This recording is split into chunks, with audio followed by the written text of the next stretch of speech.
নমস্কার দর্শক, আমি সব্যসাচী এসজিআর সলিউশনে আপনাদের অনেক স্বাগত জানাচ্ছি। আজকে আমি যে বিষয়টি আপনাদের সামনে তুলে ধরবো সেটি জ্যোতিষের অনুষ্ঠানে খুব কম আলোচনা হয়েছে এবং এই বিষয়টি আপনারা জানলে বা শুনলে আপনাদের খুব ভালো লাগবে।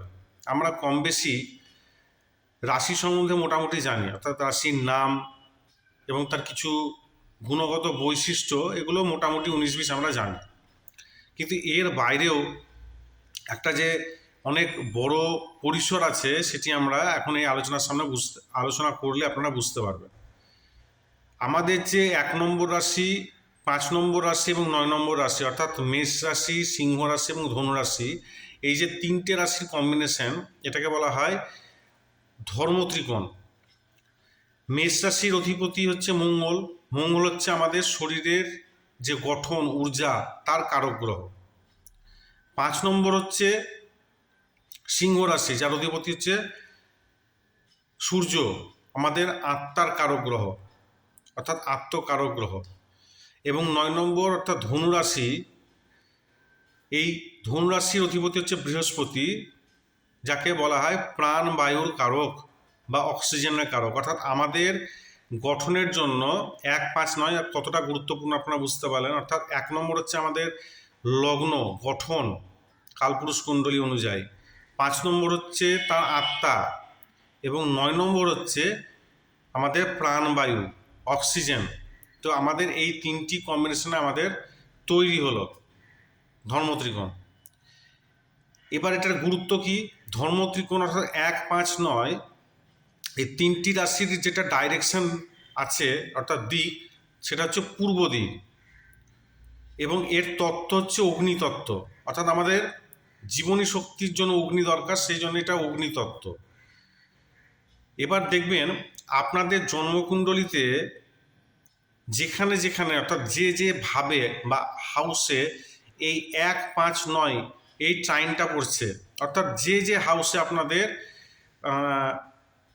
এই 1 নম্বর, 5 নম্বর এবং 9 নম্বর রাশি পড়ছে, সেই হাউস রিলেটেড কাজকর্মে আপনাদেরকে বেশি এফর্ট দিতে হবে।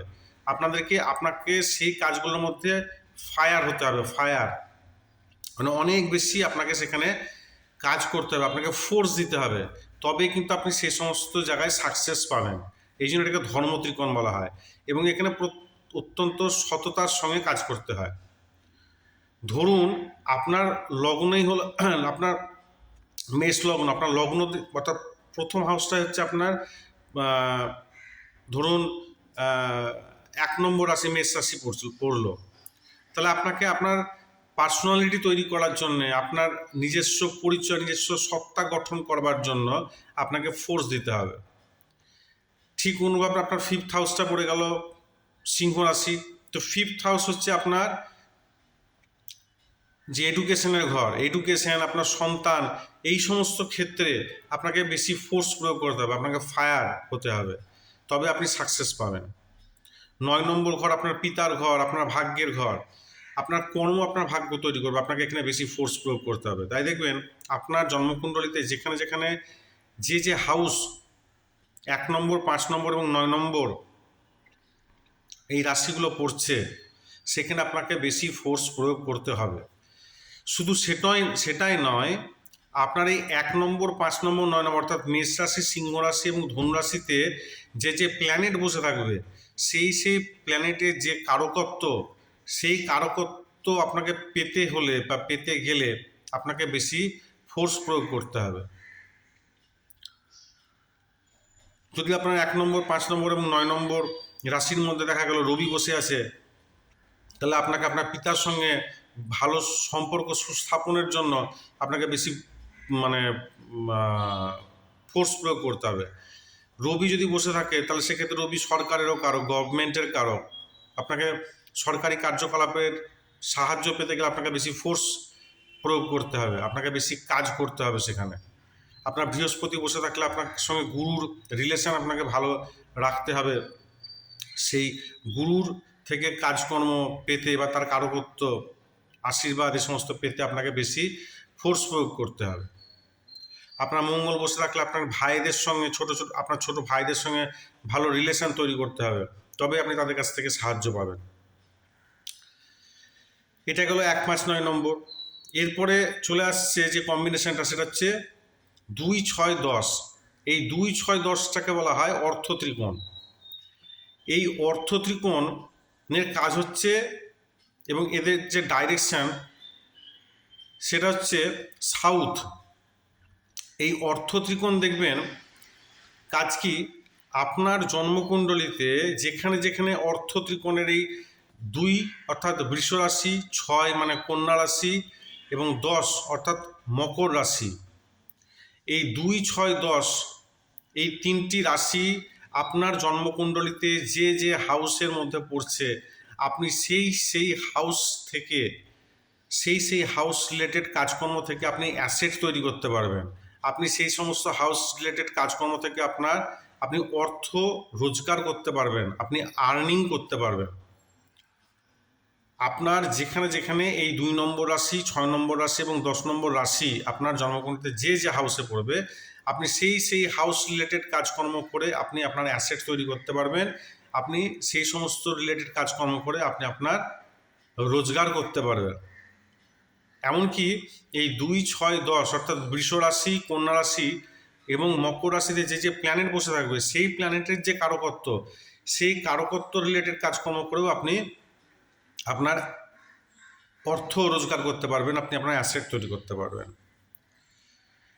এরপরের যে কম্বিনেশন সেটা হচ্ছে 3, 7, 11।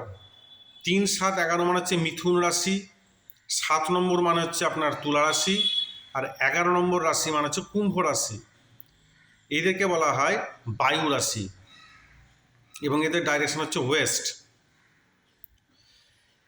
তাদের সঙ্গে সঙ্গে এই 3টে রাশিকে বলা হয় কাম ত্রিকোণ। কাম মানে হচ্ছে ইচ্ছা, আমাদের কামনা। 3, 7, 11 এই আপনার যে জন্মকুণ্ডলিতে যে যে হাউসে আপনার এই 3 নম্বর রাশি, 7 নম্বর রাশি এবং 11 নম্বর রাশি পড়বে, আপনি দেখবেন সেই হাউস রিলেটেড কাজকর্ম করতে গেলে আপনার মানে সেই সমস্ত হাউস রিলেটেড কাজে আপনার ইচ্ছা পূরণ হয়ে যায়, আপনাকে বেশি পরিশ্রম করতে হয় না। আপনার মানে আপনার যেটা কামনা, যেটা ইচ্ছা, সেটা কিন্তু পূর্ণ হয়ে যায় সেই সমস্ত হাউস রিলেটেড কাজে। শুধু কাজে নয়, সেই সমস্ত হাউস রিলেটেড যে সমস্ত আমাদের যেগুলো সম্পর্ক বোঝায়, সেই সম্পর্ক আপনার দেখবেন তাদের কাছ থেকে আপনি হেল্প পাবেন। ধরুন আপনার মেষ লগ্ন, তাহলে আপনার 3 নম্বর ঘর যেটা, সেটা 3 নম্বর ঘরে পড়ছে, মানে ছোট ভাই বোনদের ঘর। তো আপনি দেখবেন আপনাদের ছোট ভাই বোনদের কাছে আপনারা অত্যন্ত হেল্প পাচ্ছেন।